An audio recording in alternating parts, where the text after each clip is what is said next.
Welcome back to Infrastructure Week. That used to be a punchline here in Washington, but now in 2021, dare I say, Infrastructure Week actually means something. Because now for the first time, there are real serious conversations and progress being made to at least address roads, bridges, and other surface infrastructure needs.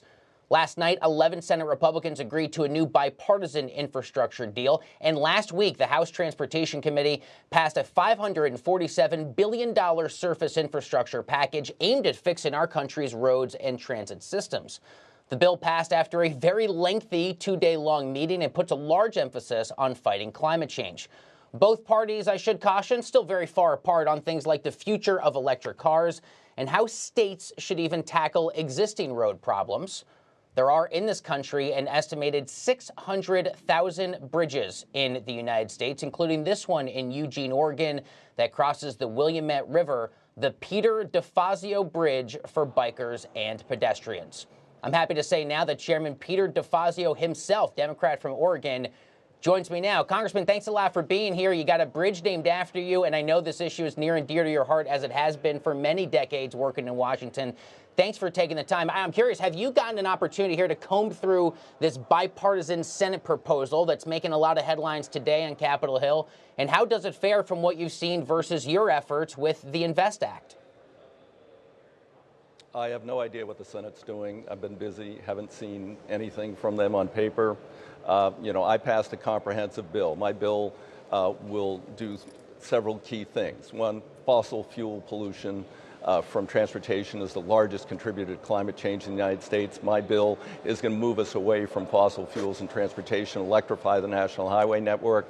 We're going to rebuild it. We're going to rebuild it with materials that are more climate friendly. They even have carbon negative concrete now, as opposed to right now, concrete is 7% of our carbon footprint.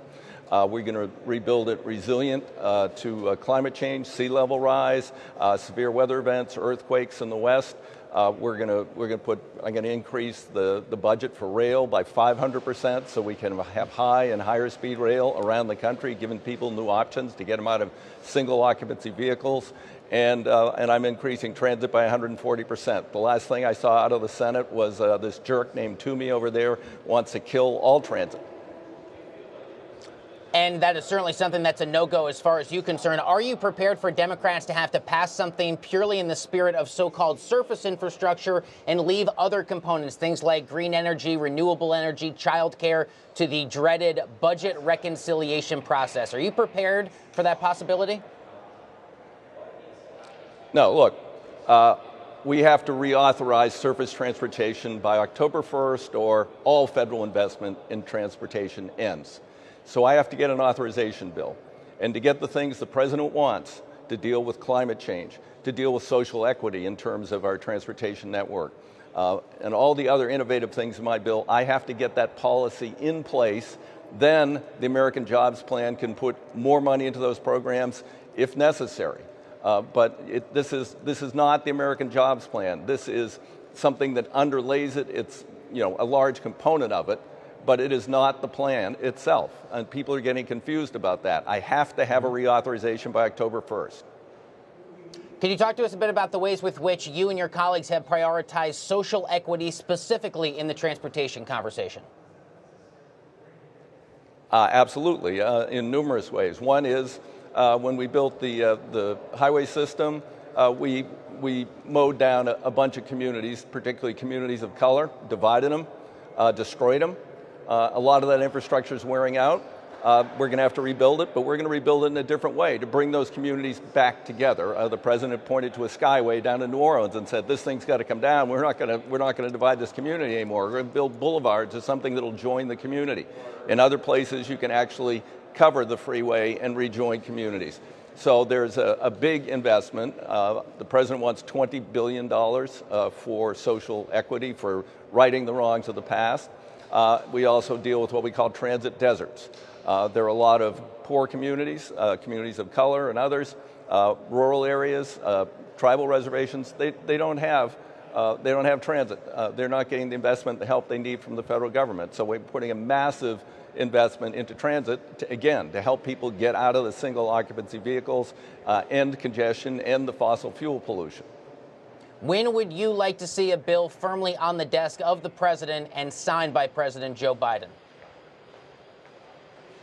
I would, as soon as possible. We built the National Highway Network for the existential threat of the last century. That was an invasion by Russia, so we built it so we could move military to the coast. We also built it to evacuate people from cities in the case of nuclear war. Now we have a new existential threat. The clock is running out on us. That's the existential threat of climate change, and this is going to be the biggest single contributor to Biden's plan to deal with climate change once I get this bill signed and then once we do the larger overall American jobs plan. And I would hope to have it all done this summer or early fall.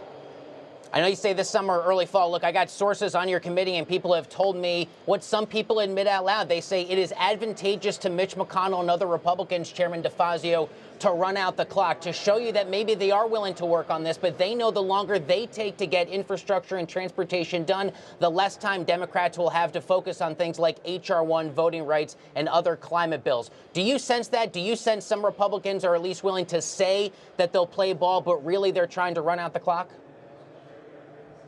Well, remember, the Republicans played rope-a-dope with Obama, and then we ended up with the lame Affordable Care Act instead of a much better bill that had passed the House because Teddy Kennedy died and we were subject to the filibuster.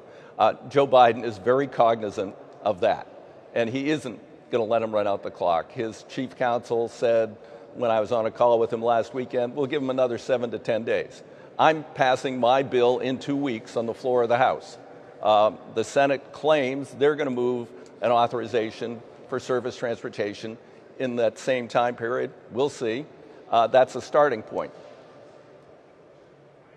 A question I've always wanted to ask you, sir, by my count, if I'm not mistaken, you have 17 Republicans on your committee who voted to overturn the election results back in January. I know how divisive this has been, even in unrelated committee markups. Your committee markup, if I'm not mistaken, was 19 hours. You had almost 2 full hours. We saw it, where they were debating defunding the police and going at it one-on-one over January 6th. Have you found it difficult to work with Republicans who won't even adhere to the basic political reality that Joe Biden won the election, since so many of them are on your committee?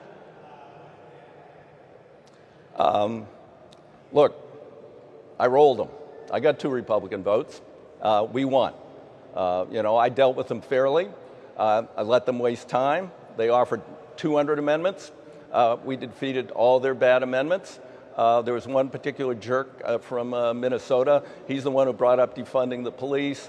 He also tried to block all rare earth materials from coming into the United States so we couldn't have EV charging, with his newfound concern about child labor overseas. That is, by the way, we have laws against goods coming in that were built by child labor. And then finally, he tried to add in a little thing at the end of his amendment that said, oh, by the way, after we block all of the rare earth coming into the country, we're going to build a gigantic mine right next to the Boundary Waters Wilderness area that Obama killed, Trump brought back, and he would waive all environmental laws to do that. So a number of them were being real jerks. Some of them were okay. We won. That's the bottom line. I've got 30 seconds left. I love the Boundary Waters, by the way. I went there and camped last year. Are you concerned January 6th will continue to divide members of your committee?